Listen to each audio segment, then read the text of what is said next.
साबिर साहब, अगर हम बात करें तो ये सिचुएशन हमारे लिए इस तरह से भी फेवरेबल रही कि ब्लेसिंग इन डिस्गाइज वाली जो सूरत हाल थी वो बन गई, क्योंकि कश्मीर का मसला भी जो है वो हाईलाइट हो गया, फ्लैश पॉइंट है, उस पर भी बात होना शुरू हो गई और अमेरिका सालिसी के लिए भी तैयार है। सर, इसके अलावा अगर हम बात करें तो सिंध तास मुआहिदा भी है, उस पर भी डिस्कशन होनी चाहिए। और कौन कौन से अहम मामलात हैं जिन पर जो हम मुज़ाकरात की मेज़ पर भारत के साथ रख सकते हैं और उन पर हम जो है वो कोई ना कोई अपने लिए, अपने फायदे के लिए कुछ गेन कर सकें?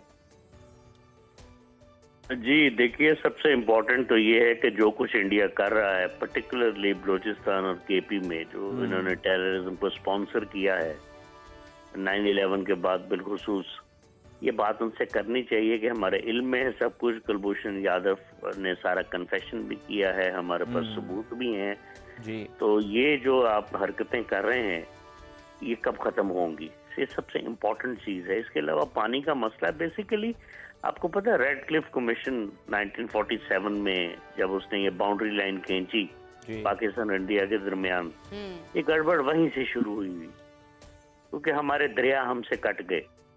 अब जो रिवर हेड्स हैं वो सारे इंडिया के अंदर हैं, वो बदमाशी करते हैं। We had to buy water in 1947। ये वो टाइम था कि मेरा ख्याल है कि उस वक्त असर्ट करना चाहिए था, लेकिन पाकिस्तान के लिए हालात कभी भी साजगार नहीं रहे और जो बाहर की दुनिया है उन्होंने हमेशा इंडिया को बैक किया। हाउएवर कुछ ऐसे मौके जरूर आए थे कि हम असर्ट कर सकते थे। ये जो इस वक्त मसला है, मेरा नहीं ख्याल कि इतनी सारी चीजें, वो तो खुद हमें टेररिज्म के कहेंगे जी आप टेररिज्म करवाते हैं जी कश्मीर के अंदर, ये वो। इस वक्त सबसे इम्पोर्टेंट तो ये है कि अल्लाह के फजल से हमने जंग जीत ली है। उन्हें तकलीफ बहुत है, बहुत मीटिंग्स कर रहे हैं। फिलहाल तो ये कि सीज फायर हो और ये हमारे लिए बहुत बेहतर है, और वरना उन्हें बता दिया जाए कि देखिए आपकी economy, do not throw stones at Jabir साहब, आप जो बात कर रहे हैं, मतलब मीटिंग्स चल रही हैं उनकी, वो इस मामले पर गौर भी कर रहे हैं, लेकिन सर अब मोदी की अगर हम सियासत की बात करें तो वो सारी की सारी इस तरह के कशीदगी के मामलात पर खड़ी है, और जितने भी वो इकदाम किए जाते हैं, बुचर ऑफ गुजरात के तौर पर उन्होंने जो कुछ किया, सर क्या आप समझते हैं कि मोदी जो है वो खामोश बैठ सकता है और जो ये सियासी नुकसान उसे पहुंचने वाला है, हम देख रहे हैं कि भारत के अंदर से बड़ी आवाजें उठ रही हैं, बड़ी तनकीद हो रही है, वो ये बर्दाश्त करेगा और दोबारा कोई इस तरह की हरकत नहीं करेगा? Pertinent question. देखिए, हिंदुत्व को बने, ये जो हिंदुत्व आइडियोलॉजी है ये फैशिज्म पे खड़ी है।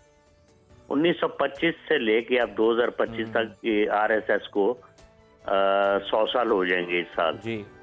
ये सारी की सारी फैशिज्म पे है, हेजीमोनियल डिजाइन है, आपको यानी तसल्लुत चाहते हैं, बदमाशी करते हैं। और वाकई आप ठीक कह रहे हैं कि ये जिस बुरी तरीके से मोदी जंग हारे हैं, मुझे नहीं लगता इनका कोई स्कोप अब पॉलिटिकल है। तो अब देखना ये है कि अपने डेथ वारंट पे जब ये साइन करेंगे तो फिर क्या बनेगा। It is a political death warrant for him. तो बहुत ही अच्छा सवाल है आपका, ये सारे सवाल बहुत इंपॉर्टेंट हैं। और फिर दूसरी बात, इन्होंने सारा जोर इस बात पे रखा कि फेक न्यूज की प्रोडक्शन करते रहे बैठे हुए। They kept producing news which were fake, जिसका कोई इन्हें फायदा नहीं हुआ। इंडियन मीडिया का बहुत अफसोसनाक किरदार रहा। At the end of the day हर चीज एक्सपोज होगी। बिल्कुल।